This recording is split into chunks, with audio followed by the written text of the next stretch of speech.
Hey, it's Jordan. Delighted to be joined by Professor Richard Wolff, founder of Democracy at Work, and an amazing economist. Thought you were the perfect person to speak with because while a lot of folks in the media and kind of the, I guess you could call it Beltway establishment, are doing jumping jacks for a return to normalcy, millions and millions of people are just economically devastated. And it looks like we're heading into a dark winter, both health wise as well as economically. I wanted to first ask you my reading of the latest economic numbers are we have a real growing long term unemployment crisis. What are you seeing that hasn't been widely reported?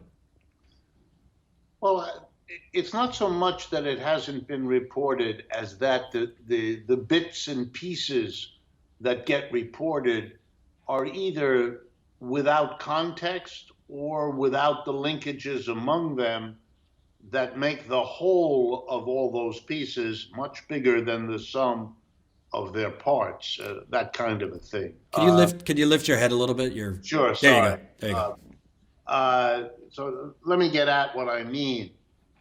Millions of people are scheduled to lose unemployment compensation the day after Christmas. Millions more people have been accruing unpaid rents for the apartments they live in, unpaid mortgage payments for the homes that they occupy. Tens of thousands of commercial enterprises have not paid commercial rents for months. This is a tsunami of unpayable debts. Those are on top of the accumulated student debt that students tell me every day there's no way that they can pay. You can't keep building on a foundation that's wobbly like that. I mean, I'm no spokesperson for landlords, Lord knows, but if all those stores are not paying rent, what are the landlords going to do? And the answer, as any banker will tell you as he sips his martini, the landlords are up to their eyebrows in debt. They owe money to banks from whom they borrowed to build the mall that houses the store that isn't paying its rent. And therefore, the bank loans are getting less and less covered by landlords who say they can't pay them because their tenants are not. You see, I mean, everything is touched by this. You've got to see that if you add to this fragility a tsunami of evictions or loss of a few $100s a week, which is what millions will lose, you're completely out of control here. What you've got is a new administration coming in, not wanting to face how serious this is, and that's because they haven't faced how serious the economic consequences of their actions are for a very long time. When Mr. Biden says we're going back to normal, my ears start to burn because you didn't understand, and I'm talking here to the Democrats. The Republicans are a lost cause in this kind of business because they're just, doing the work for the corporations and letting the chips fall where they may. But the Democrats have a base in the working class, and the Democrats seem to have missed the point that 30 years of neoliberalism, of globalization, of jobs going abroad, of new technology, computers, robots, artificial intelligence, you put all that together and you are jeopardizing the jobs of millions of people. If you look over the last 30 years, the American working class has been the pioneer, taking on more debt than any working class in the history of the world. And this is on top of wages that stagnated. I mean, of course they're freaked out. Of course they're upset. Of course, as they send more and more people out to work, old people greeting you at Walmarts, teenagers spending their weekends, The adult women, particularly the white ones, going out to work and the families falling apart, the emotional glue that held it together is dissolving. I mean, you have a tsunami and then you fail to prepare for a pandemic. You fail to prepare for a perfectly predictable capitalist crash. They happen every 4 to 7 years. We had one in 2000, one in 2008, one in now 2020. That's 3 in 20 years. That's within the 4 to 7 year average rate. You weren't ready for anything, and you want to go back to normal. It's normal that gave us Mr. Trump. You're going back and you're going to do it. Only next time the Trump or whoever replaces him may be less crude, less clumsy, less ineffectual. And this Trump, despite all that, did real well. Imagine a smoother version. And what I find so maddening is really all I've heard from Biden is we should pass the HEROES Act. And there are some good things in there, but for the level of crisis we're in, all the things you just talked about, to me, the HEROES Act is kind of a Band-Aid for a gunshot wound. It is totally insufficient. And that's the most he's talking about, when in reality, it looks like we'll probably have Republicans keeping the Senate. So they're just going to do what they did in 2009-10, obstruct and then blame the tanking economy on the sitting president and the sitting party. So it seems to me like the rescue choppers are not coming if we're to look at Janet Yellen as Treasury Secretary and the rest of the people that Biden is appointing. Well, let me speak for a moment, if I may.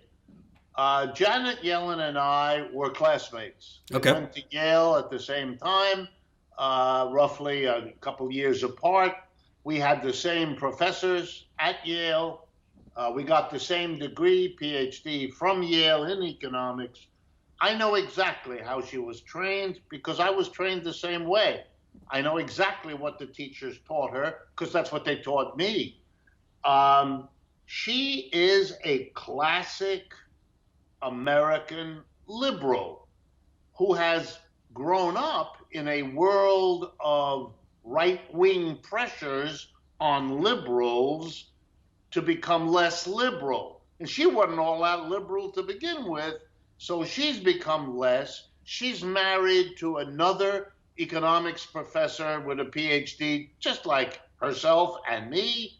I know who these people are. They are so far removed from a grasp of what this economy has meant to people that it's unfair to them to imagine that they would do anything other than a Band-Aid for a gunshot wound. That's who they are. They didn't see any of this. They were writing articles and books, which, by the way, I had to read, about the efficiency of a globalization. And the idea that there were masses of people whose lives were shaken to the core by all that has happened in the last 30, 40 years. I mean, I've had, not with them in particular, but I've had arguments with that kind of person because many of them are my personal friends. I went to school with them. I grew up with them. I know this sounds harsh, but they're nice people, by the way. These are not bad people. It's not bad. But they don't really get what's going on. They live in a textbook of economic manipulation. The Federal Reserve will pump money in and lower interest rates, and the Treasury will run a deficit, and that's how you did. Mr. Trump did the most extreme version under Trump and Mnuchin and the others and Powell. They pumped more money in than you could shake a stick at. They dropped interest rates to virtually zero, which hadn't been done before. They ran trillions of dollars of budgetary deficit when there was no war. I mean, everything that those liberals say you should do, kind of, they did. Not exactly the way the liberals would. They had their politics. They didn't give money to cities and states, which are why they're in such trouble now. But, adjusting for a few of these details, what are they going to do that's all that different? They're going to have budgetary deficits. They'll give it to the cities and states in a way that the Trump did. But again, if you don't transform things, you're not going to get out of this disaster. I find it ironic that they will say things like, you really have to do something about the COVID because this was an inadequate, or to use your metaphor, the way the United States dealt with COVID was a Band-Aid on a gunshot wound. They see it there, but when it comes to economics, no, they don't see it. They never did, and there's no reason to expect suddenly that there will be a shift. Now, I know, one last point, I know a few people, particularly progressives, are trying to remind us these days that Franklin Roosevelt, when he was first elected in 1932, in the depths of our depression, was a conservative, balanced budget type of democratic centrist, the rough equivalent of an Obama or a Clinton or something. That's true. And then he passed the New Deal and passed the first minimum wage and hired 15 million. Yeah. He changed. So the argument goes, see, Mr. Biden can change. No. There's a terrible flaw in that argument. Mr. Roosevelt didn't change because he had some personal epiphany. He changed because from below in American society, you had the greatest unionization drive in history. The CIO, millions of people terrified by the Depression joined the union. These were people who had never been in a union before. These were people whose parents and grandparents hardly knew what a union was. They joined, they were militant. They were led in most unions by communists, members of the American Communist Party, and members of the two socialist parties at the time, who worked closely together with the CIO. And they represented, in an organized way, millions of people. And they went to Roosevelt and they said, you better do something for the suffering that's going on, or we're not going to vote for you, and you're not going to be president very long. I'm not taking away from Roosevelt. He might have missed the message. He might not have gotten the memo. He might have been lost on the links playing golf. Who knows? But he was smart enough to recognize the reality. Mr. Biden faces none of that. The unions are a shadow, a pale shadow of what they once were. The Communist Party and the Socialist parties, even with the rising DSA, are small, weak shadows of what they were then. Yes, there's Black Lives Matter, and yes, there's movement, but there's nothing like the organized, militant, coordinated, economics-focused powerhouse that existed then. And absent that, I don't see why I should believe that Joseph Biden, under any circumstances, will be more than a caretaker between one Trump and another. And what I also think, you briefly touched on it earlier with the evictions, but both the eviction crisis, we could have moratoriums till we're blue in the face, but that's not canceling the rent. So all of this is going to be due, and I don't know. I know that the Democratic Party and Republicans, some of their biggest donors happen to be real estate developers, landlords. We saw Obama as president let the foreclosure crisis go on. I don't know, call me cynical. He did get a lot of Wall Street money and that real estate money. So essentially, it just seems like Biden and the Democrats right now and governors are just kicking the can down the road. Eventually, landlords are going to kick these people out. Then you have the student loan crisis. Biden's talking about forgiving $10,000, which, I don't know, for most people with student loan debt, that might be good for 6 months of their debt? I mean, it just seems like a lot of this is kind of kicking cans down the road. And like you said, having no comprehension of the sheer magnitude of the economic despair.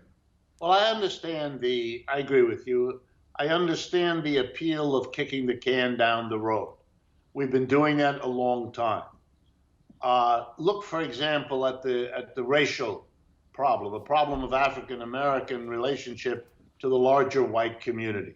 That's a can that has been kicked down the road over and over, whether it's, the riots of the 1960s and as they spread across American cities, or the catastrophes earlier or later. But you keep kicking it and it works, and you kick it again and it works, and you kick it again and then it doesn't, because it's just one too many. Black Lives Matter is a movement that is staying. It isn't going away. It's already been stronger than anyone foresaw. It has drawn in more white people as sympathizers than was expected. The normalcy of what happened to George Floyd or Michael Brown or any of the others is unacceptable. And, you've kicked down the road. I remember Governor Cuomo in New York closing hospitals for the last several years, and his predecessors too. Bean counters extraordinary, explaining how profit loss calculations were the right way to go to make the hospitals efficient. Yeah, and now you have a pandemic of the sort we know is always in the air, because it always has been. What kind of crazy mentality destroys the capacity to cope with diseases? And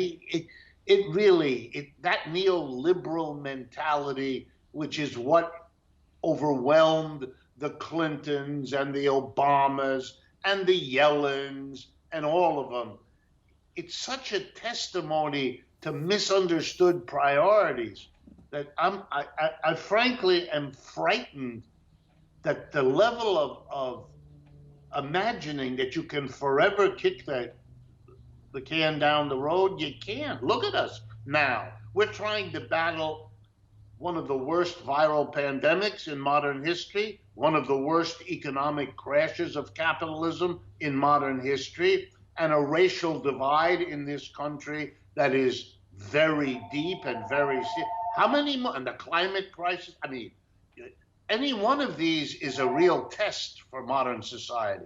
But the collection that you risk having happen at the same time by this can-kicking mentality, I mean, wow. I begin to wonder, have we arrived at that moment when we're overwhelmed by all those cans kicked over all those years that are now making it impossible for us to move? And simply put, do you think that we could face something worse than a recession? Do you think that this could go towards an economic depression? Absolutely. Absolutely. I mean, I don't believe there's any basis to think otherwise. Are there tools that the government has to try to prevent that? Yes. Is it possible that those tools will once again get us out of this pickle? The answer, unambiguously, yes. Are there any guarantees that these tools they have will work? Absolutely not. They never were. I mean, let me give you a historical example which will help. Capitalism is an economic system, been around now for three and a half centuries, where it started in England, spread to Europe, became global. It's our system now, everywhere. In that time, wherever capitalism settled in as the new economic system, pushing slavery out of the picture, pushing feudalism out of the picture, it had an economic downturn, a bust, a recession, a depression, a crash. We have a lot of words for it. Every 4 to 7 years. That's why I mentioned we have 20 years of this new century. We've had 3 crises right on schedule, 4 to 7 years, okay? That's a terrible problem for an economic system.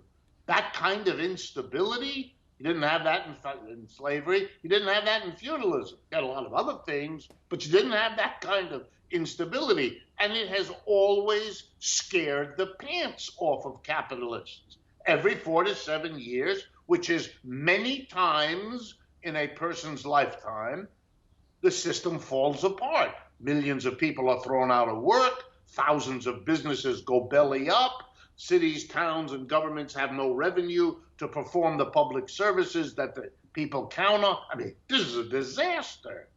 So the system has tried. Lord knows. I'm a professor of economics. That's what I study. That's what I teach. All the ways that capitalism has tried to get this instability under control, to overcome it, to end it, to stop it. In the depths of the Great Depression, we even had a very smart economist, John Maynard Keynes, in England, come up with a whole new kind of economics whose fundamental purpose, as he said, was to try to get this instability under control.